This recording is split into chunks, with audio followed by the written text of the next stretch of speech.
Bobi Wine, the ghetto president, Kyagulanyi Ssentamu, why is he putting on the vest?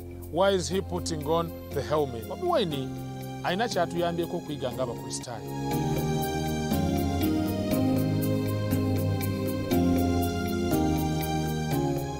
Omulungi mukwana atulaba essaawa zino neesimye nnyo okubuuzaako mu linnya egganzi lya Mukama waffe Yesu Kristo, ate n'okwaniriza mu manya Bayibuli buli wiiki, nange Yonasaani Matovu, omwana omunagomba, ate nga mpangalira mu ssala lya Ssaabasajja ery'Ebuddu.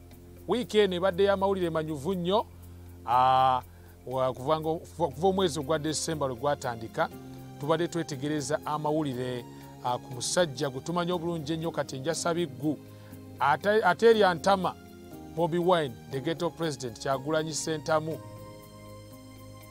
ayambalidde ekyambalo. Kyambalo ki? Bulletproof, ne waggulu ataddeko helmet ng'ayolekera olutalo olw'okulaba nga eggwanga lino alinunula. Is a freedom fighter nga bw'ayitibwa, abamuyita omujuni, omusinguzi, kwegamba amannya agamuweereddwa ye Masiya n'agalinga ago agamuweereddwa ku lutalo lwaliko olw'okulaba nga anunula eggwanga erya Uganda. So yayambalidde ekyambalo kimyufu bulungi nnyo, ataddeko bulletproof. Nalabye ne omuvubuka ono omulala Nubian Lee naye ng'akyambalidde, kwegamba boolekedde lutalo nga banoonya akalulu. But we need to pause a bit and kanjoge katono ku history owa bulletproof. Bamanyi ebyafaayo mu myaka we gya 1500, Maximilian, the Holy Roman Emperor, asooka okwambala bulletproof. Tuziraba mu sematala asooka era nga olubereberye oba gwe twandise eyasookera ddala omubereberye nga era awo nawo bulletproof tungero ziraba mu G7 awo. So Bobi Wine naye agyambalidde ku lutalo lwayolekedde olw'okulaba ng'ayigga akalulu akananula eggwanga erya Uganda ng'ebigambo bwe biri. In fact amulega ensomyi wano ku BBC News, kansomeko ku BBC News egamba Robert Kyagulanyi Bobi Wine, Uganda politician resumed presidential campaign with helmet and vest for protection. Yes, BBC News, 3rd of December 2020. Inti Bobi Wine Kyagulanyi omusajja ono munnabyabufuzi azzeemu okuba campaign ze oba kakuyegewe okugenda kuba president ng'ayambadde helmet ne vest oba bulletproof. Emunange tomanyi embeera eyinza okuba nga nkambwe, naye nga kituufu era ddala embeera nkambwe.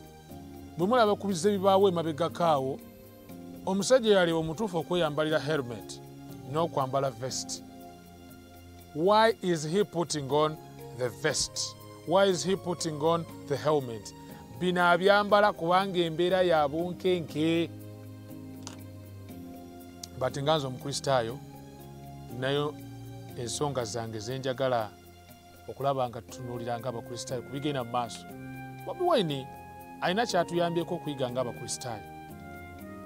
Abakristaayo twetaaga okwambalira ekyambalo. Bayibuli egamba mu kitabo kya Abaefeso essuula 6 olunyiriri olw'11, we should put on the whole armor of God. Tulina okwambalira eby'okulwanyisa bya Katonda mu bujjuvu. Why? Lwaki? Number 1, twebereremu. Bayibuli egamba enti nga mutambulanga, mutambule si ng'abatalina magezi naye ng'abalina amagezi, kubanga ennaku zino ze mulimu mbi. Ebbula ly'emirimu mbi. Endwadde zeeyongedde, ennaku mbi. Coronavirus nga bw'ayogerwako, nga bwe tumuwulira, ennaku zino mbi. Si kyekyo kyokka, ebirwadde bingi ebyeyongedde, ebirala ng'oggyeko coronavirus. Ennaku ze tulimu mbi. Bayimbi bayimba nti okusiŋŋaana omuntu ati yosiŋŋaana empologoma. Gye tutambulira ennaku mbi, obubenje bweyongedde, kwegamba emiriro, ennaku mbi. Kati Bayibuli kyeva egamba etya? Bwe mutambulanga si nga abatalina magezi naye nga abalina amagezi. That's one. Lwaki tuteekeddwa okwambalira ebyambalo eby'okulwanyisa bya Katonda? It's because ennaku ze tulimu mbi. Secondly, tuli mu lutalo. If you didn't know, tuli mu lutalo. Abakristaayo, we are in a battle. Kubikwesula 12:17 lugamba nti ogusota ne gusunguwalira omukazi ne gugenda okulwana n'abo muzadde eri abaasigalawo abakwata amateeka ga Katonda oba abakwata ebiragiro bya Katonda. Ayaweya ti Sitaani si musanyufu era musunguwavu, ate nga n'ensonga lwaki musunguwavu is understandable. Eri clear agamba atya ensonga lwaki musunguwavu kubanga alina ekiseera kitono. Kubikwesula 12:12 lugamba nti zibasanze abatuula ku nsi n'ennyanja kubanga omulyolyomyi asse gye muli ng'alina obusungu bungi kubanga akimanyi akaseera kalina katono. Ebigambo ebyo biba nga byali bikoze amakulu mu byafaayo, bikola nnyo amakulu essaawa zino. Ku lwaki? Omulyolyomyi akimanyi he has little time. Akaseera kalina katono. Kati gwe Mukristaayo munnange olabira ddala nga really we need to put on. Kuba Sitaani kati ali mu kutambulatambula ngo empologoma enoonya kyenaalya. Naye obuta mistakening tulina okumanya byambalo ki bye twambala. Ebyokulwanyisa bye twambala bye biriwa. Bayibuli mu kitabo ky'Abakorinso ekisooka essula 10 olunyiriri olwokuna lugamba nti kubanga ebyokulwanyisa eby'entalo zaffe si bya mubiri. Awo wakulu nnyo. Christians, we need to be armed, but how are we supposed to be armed? Ebyokulwanyisa eby'entalo zaffe Abakristaayo si bya mubiri. Sigenda nange kuwagula elementi nga Bobi Wine gye yaguze. Sigenda kwambala vest bulletproof nga Bobi Wine gy'ayambadde. No, ebyaffe eby'entalo zaffe si bya mubiri. Biri luddawa? Agamba enti ebyokulwanyisa byaffe naye by'amaanyi eri Katonda olw'okumenya ebigo. We have the whole armor. Erimu amaanyi ga Katonda yeriwa. Onye omusajja gwe bayita Petero, omuyigiriza wa Yesu Kristo, by the way, abamba mulowoozanga the first pope, but I'm speaking about Petero, the apostle of Jesus, omuyigiriza wa Yesu Kristo, the disciple of Jesus. Bwe yalaba nga balumbye Yesu n'ajjayo ekitala n'akisowolayo ng'ayagala kufumita omusajja. Yesu n'agamba zaayo. Ku lwaki? Alwanyisa ekitala, ngamba tise ekitala, bali mussa kitala. Petero yali alowooza ebintu bino bya mifumbi. Naye Yesu yali amulaga nti olutalo luno lwa mwoyo. Kati twetaaga tumanye ebyambalo byaffe Abakristaayo bye biriwa, because the fact is tulina okwambala kuba tuli mu lutalo wakati w'ekirungi n'ekibi, wakati w'obutuukirivu n'obujeemu, wakati wa Kristo ne Sitaani, wakati w'omulabe wa Kristo ne Kristo yennyini. Here is the battle in the last days. Naye ebyambalo ki bye tulina okwambala? Ku byambalo ebyo nkuleeteddeyo ebyambalo 4 olwaleero, era ku byambalo ebyo ebina kkiriza mbikusomere mu kitabo eky'Abaefeso essula 6 ngenda kusoma okuva ku lunyiriri olw'14. Only 4 of them ze ngenda okusomera. Befeso, ebbaluwa eno Pawulo agiwandiikira ekkanisa y'Abaefeso ereekereya nnyo etuyambako okutegeerera ddala akaseera kano ke tulimu akakambwe ddala. Abaefeso essula 6 kansome n'olunyiriri olw'11 kantandikire ku 11 kanege ku 10. Pawulo agamba ekyenkomerero mubenga n'amaanyi Mukama waffe ne mu buyinza obw'amaanyi ge, mwambalenga ebyokulwanyisa byonna ebya Katonda, mulyoke muyinzenga okuyimirira eri enkwe za Sitaani. Enkwe za Sitaani mwambalire ebyambalo bye biriwa? olw'14. Kale muyimirirenga nga mwesibye mu kiwato kyammwe amazima, era nga mwambadde eky'omu kifuba obutuukirivu, nga mwesibye mu kiwato kyammwe amazima, mu kifuba obutuukirivu. Let me talk about amazima. Yesu yagamba nti mulitegeera amazima, n'amazima gali bafuula baddembe. Omuntu omukristaayo olwaleero olina okuba nga oyogera mazima, ng'oyimirira ku lwa mazima, ate nga nawe n'obulamu bwo bulabika nga bwa mazima. Omukristaayo tosuubira kuba mukuusa. amazima wetwogera ku mazima twogera ku ki? The greatest want of the world today are men and women who won't be sold or bought. Men and women who are going to call sin by its right name, who are true in their inmost soul as a needle to the compass. To the pole of the compass. Chichengamba.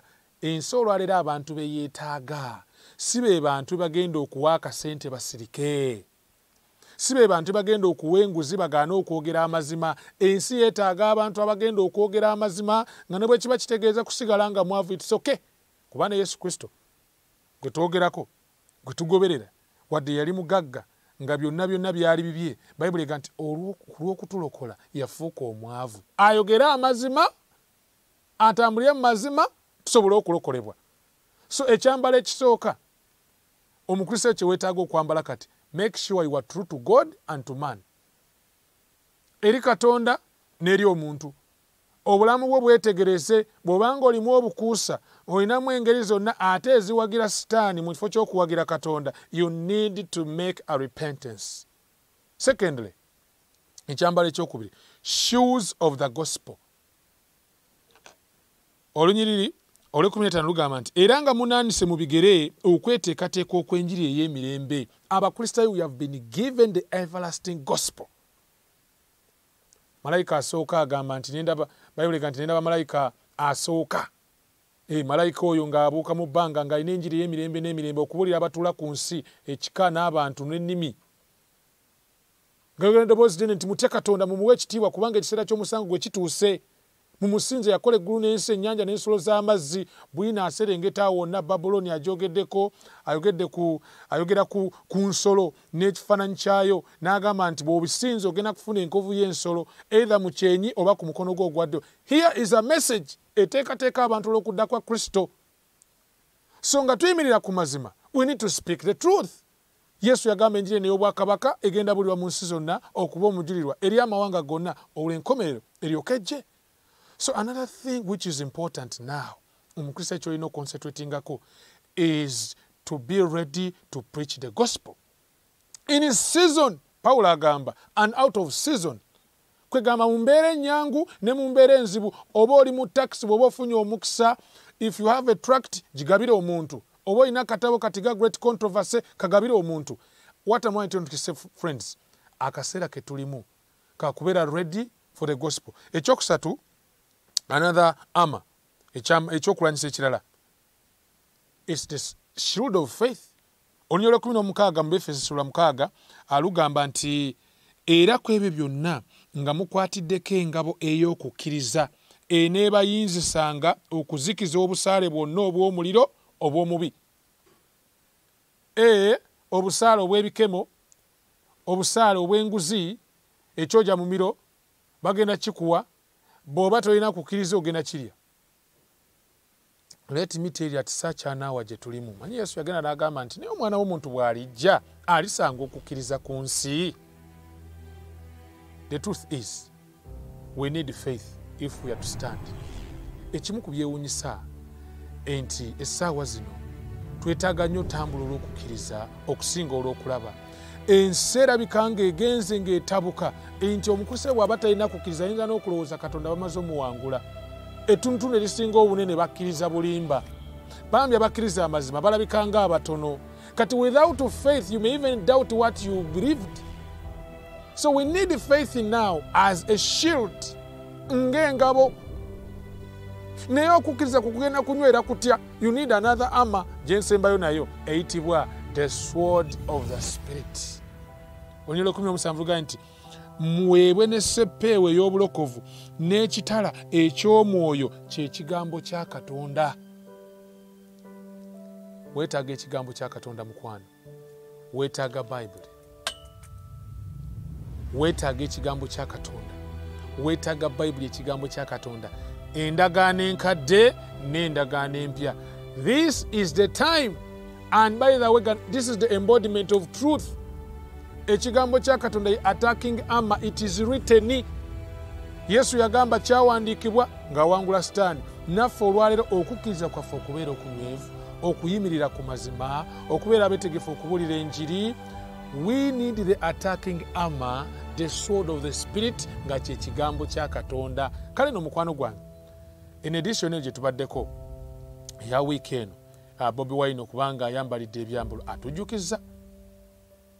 Musajja Yobu yagamba nti buuza ettaka linaakuyigiriza, buuza empologoma enaakuyigiriza, buuza ennyanja ebyennyanja ani atalabanga mu bino byonna omukono gw'omuyinza wa byonna Katonda nga gwe gubireese. In other words, ebitwetoolodde kabitujjukize kye tulina okukola.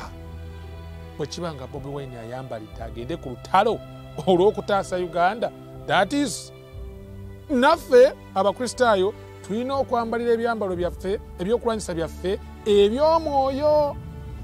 Olutalo luno tusobole okuluyitamu nga tuli bawanguzi, because atawangula tagenda kusikira bulamu butaggwaawo. Yesu agamba nti awangula alirya wamu nange ku mmeeza ku ntebe mu ggulu, awangula alirya ku muti ogw'obulamu, awangula alirya ku maano yakwekebwa mu ggulu, awangula. Mu lutalo munnange bw'oba toyambalidde ne bakkuba nga kigenda kuba kyannaku. Naye neebaza Kristo tukuyita mubaka buno osembezeddwa gy'ali. Teweerabira nga tuwunzika tu subscribe on Avento Media. Bw'oba olina comment wansi awo giteekewo. Oba olina kibuuzo, please send us the question, tujja kuba tukwanukula. Saba Mukama bampeera omukisa. Ekisa kya Kristo kyongere gye muli. Eno emanya Bayibuli buli week nange na Sani Matofu.